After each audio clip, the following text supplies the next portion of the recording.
want to miss your opportunity for God to do what your family said could never do, what your haters said could never happen.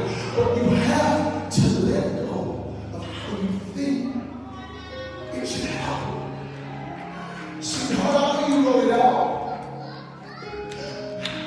I know you had your 10-step plan on how it should look.